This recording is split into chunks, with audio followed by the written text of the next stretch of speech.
Welcome to the Standing Out in Ohio podcast, where we discuss topics, upcoming events, news, and predictions with real estate professionals and entrepreneurs. Listen and learn what makes their companies and themselves stand out and gain advantages over the competition and gain market share. Subscribe for the latest news and discussion on what it takes to stand out from the crowd. Now, here's your host, Jim. Hey everybody, welcome to our fourth and our final episode for your home buyer, first time home buyer seminar, video guide, however you want to phrase it. But all right, so you got approved, you got an approval, you found an agent, you found a house, your offer was accepted. You've had the home inspection. You had the home inspection, or maybe the home inspection is not yet done yet, or scheduled for the next few days. There are some things that go on in the background that really you don't need to worry about all that much. But the agent, that's why you have a buyer's agent, because the buyer's agent, they can help make certain this stuff goes on and gets done at the right time. And one of those things, the first thing is the appraisal. Now that usually happens after the home inspection when they know that they want to purchase the house. It's kind of about, they will schedule. Yeah, kind of schedule. I've had appraisers at the house while I was in there ask me questions. Oh, I did not know that. Yes, Cool. yes. So about the same time appraisal. So what the appraiser does is they work for the bank or the mortgage Whoever's company. giving you the loan. Yep. So what they do is say you're getting a $200,000 loan, they're going to go in and confirm that the house is worth $200,000. So that's what they do. They want to make sure the house is valued with what amount of loan they're going to give to you. Because that's not a good investment for a bank to give you a $200,000 loan on a house that's only worth $100,000. They would be losing money and they wouldn't stay in business. Well, if they foreclose on it, say you lose your job, something really unfortunate happens. They need to be able to sell that. Yeah. So if they gave you a $200,000 loan on a house that's worth $100,000, they are automatically out a lot of money. So making certain houses worth what they're given, that's kind of like their insurance policy for themselves. So that's what they do. They make certain it has the value, and they'll even check a couple of safety things. It kind of depends what kind of loan you get. If it's FHA, which is government-backed loan mortgage, they have certain safety and guidelines that the house needs to match. USDA is the same. USDA. You have checklists of stuff. Yep. I think there are some things for VA loans also. A lot of the government type loans have like requirements that an appraisal will pull up and look at. Yep. And those things your mortgage professional will be completely up on and will help you. And they have programs that come and go. Right. Every year, actually. So you have the appraiser is going to make sure the house is valued for what the loan is going to be. And then there's a title company and something called title insurance. So what this is that nobody has any ownership to that house. So for example, any claim. When we bought our house, it was considered a family homestead. So they had to hunt for relatives to make sure that they signed off that they did not want the house or want to inherit the house, or we couldn't have purchased it because then someone else would have had a claim to it. And then that title insurance guarantees that they've done all of the background work that they needed to, that no one has a claim to that, and they guarantee their work. Yep. So the title makes certain that you, once you sign everything, you own the house and nobody can have a claim to it. Now the title, they'll also make sure there's no liens on the house. Right. I was just going to say that. And a lien is...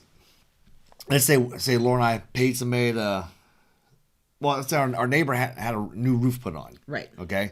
And the neighbor didn't pay him. They didn't pay the contractor for the roof. Well, the contractor would go, I want paid. Yeah, I want paid.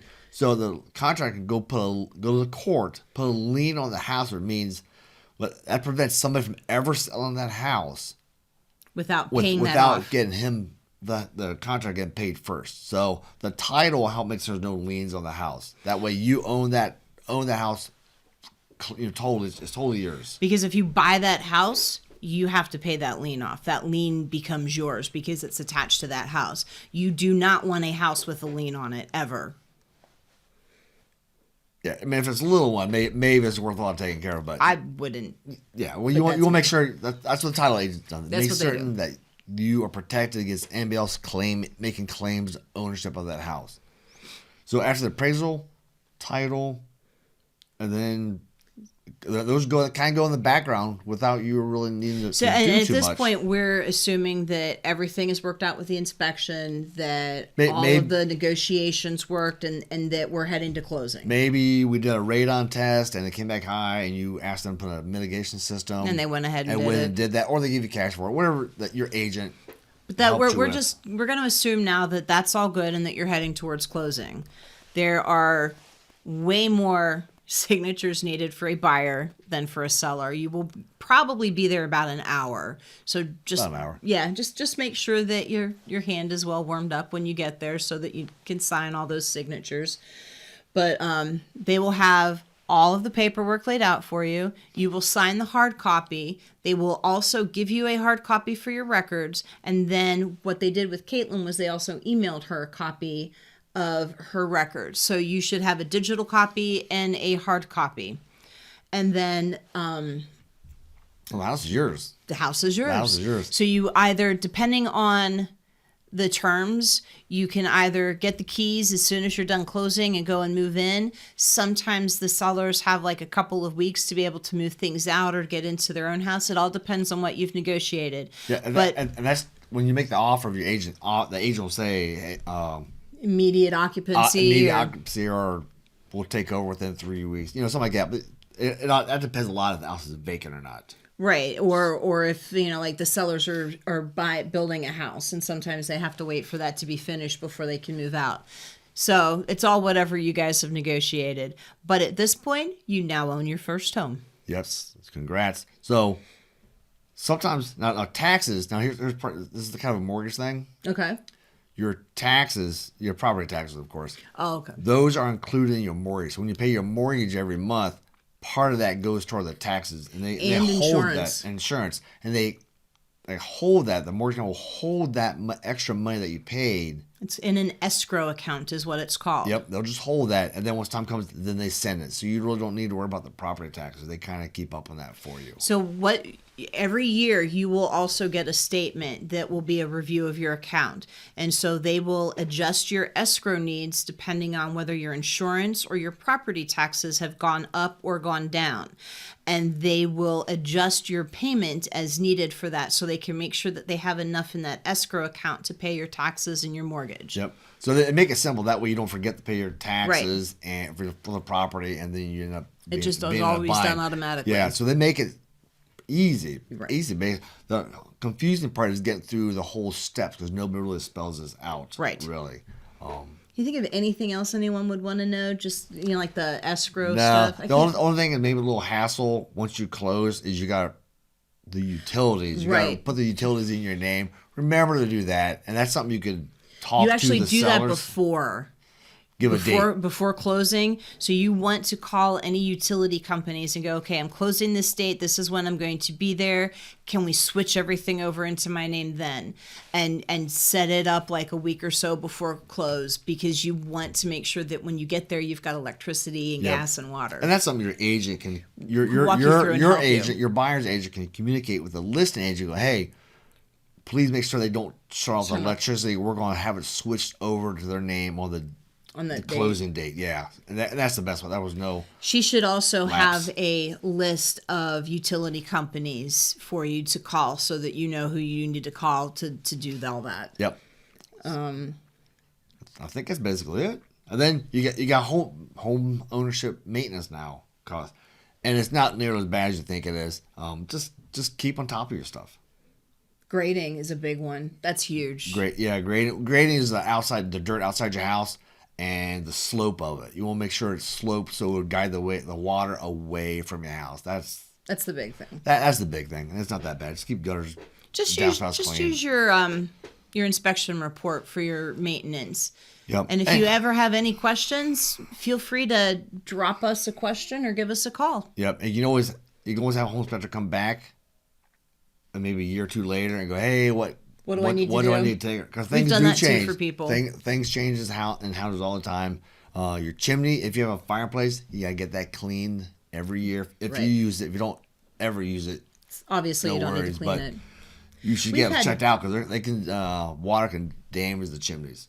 We've had people that have started getting older and couldn't do things and have called us to come out and just let them know what needed done so they could give a list to a contractor to get things done for them just because they couldn't anymore. Yep. So things like that. So anyway, that's the end of our series. Lord, do you have anything else to add? I don't think so. Okay. Congratulations on owning your own home. Yeah. Hope you enjoyed it. Any questions, give us a call. We've helped people out of the state. Yeah. But, with questions, buy houses. We've had people contact us regarding a contractor trying to sell them a $3,000 water heater. They're not that expensive. Yeah, they're not that expensive. And we guide them on what's appropriate for that. So anyway, somewhere on this page, there's a download, like the book version. Yes. Of this. There will also be some sheets in the back that you can use, like for measurements, checklists, things like that.